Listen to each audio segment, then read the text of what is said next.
Assalamualaikum warahmatullahi wabarakatuh. Kembali lagi dengan saya Yuslian Punaralma, Teknik Instrumentasi Kilang tingkat 3.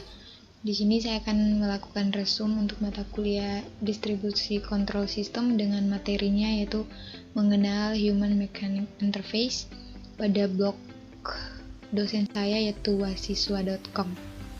Langsung saja.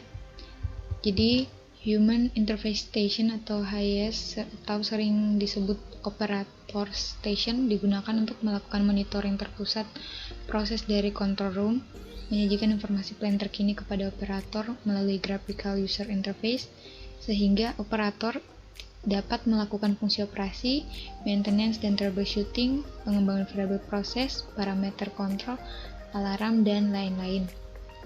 Pada umumnya itu HMI ini adalah berupa komputer dengan display monitor di mana kita bisa melihat keseluruhan sistem dari layar tersebut. Layaknya sebuah komputer, HMI atau Human Mechanic Interface ini biasanya dilengkapi dengan keyboard dan mouse atau touchscreen. Ini suatu HMI di dalam sistem distributed control system ini didukung oleh suatu perangkat komunikasi, server database, controller, modul input-output, serta peralatan instrumentasi dari lapangan. Ini modelnya, contoh gambarnya pada sistem view. Untuk membangun sistem pengendalian menggunakan distributed control system ini selain diperlukan hardware, juga diperlukan software. Software merupakan perangkat lunak yang berisi bahasa pemrograman yang nantinya akan disimpan dalam suatu memori yang terdapat pada CPU modul atau prosesor modul. Fungsi dari program ini sebagai aturan yang harus dilaksanakan oleh prosesor dalam melakukan aktivitasnya. Pada distributed control system sudah disediakan suatu database di mana bila kita melakukan perubahan atau mengisi database yang disediakan, maka prosesor akan melakukan DCS supaya bekerja dengan menggunakan prosesor yang ada pada FCS. Sistem view ini sendiri merupakan induk dari semua fungsi engineering agar dihasilkan menu operasi yang handal dan mudah bagi seorang operator. Sistem view ini hanya bisa diakses oleh personal yang berwenang dengan akses password atau key. Dalam menu ini terdapat menu-menu untuk mendesain, misalnya menambah jumlah station. Station di sini adalah semua peralatan yang terhubung dengan bus controller. Jadi bisa berupa field control station ataupun operator station atau engineering workstation. Untuk kemudahan operasi, bar Windows di bawah bar Windows ini selalu muncul dan posisinya itu selalu berada di bagian atas dan tidak ditutupi oleh Windows yang lain apabila kita ingin membuka jendela yang baru. Sebutan dari bar Windows ini biasanya disebut dengan System Message Window. Ini adalah tampilan dari bar Windows-nya sendiri. Kemudian masuk pada graphic window. Yang mana graphic window ini merupakan menu yang berisi gambar-gambar diam ataupun animatif sebagai interface antara operator dengan proses yang ada di plan. Gambarnya itu kita bisa buat 2 dimensi ataupun 3 dimensi. Namun pada umumnya untuk gambar yang kompleks biasanya dibuat dalam 2 dimensi dan warna yang tidak variatif. Tujuannya adalah untuk memudahkan operator untuk mengoperasikannya. Sedangkan untuk proses yang sederhana bisa gambar dalam 3 dimensi agar lebih interaktif dan tidak membosankan bagi seorang operator. Gambar yang animatif ini di-linkkan dengan data-data yang ada di lapangan sehingga tampilan yang ada di screen merupakan representasi sepenuhnya. Ini contohnya.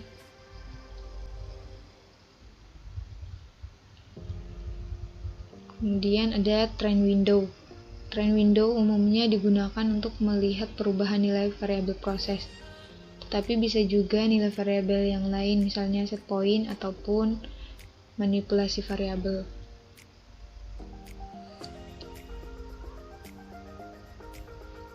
Jumlah maksimal dari penetran ini ada 8 yang dibedakan berdasarkan warna untuk tiap trend window-nya.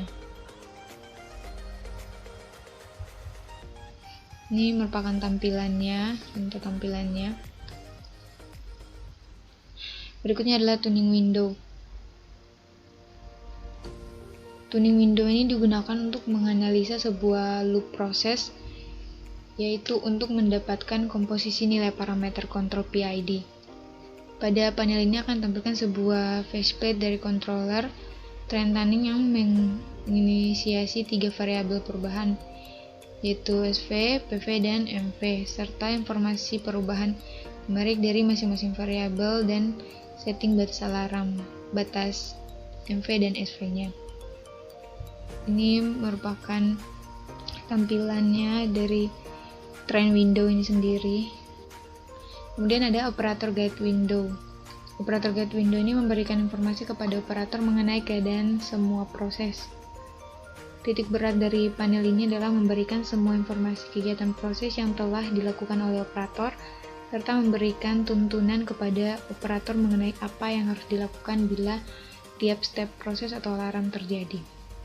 Ini merupakan tampilan dari operator guide message atau operator guide windows.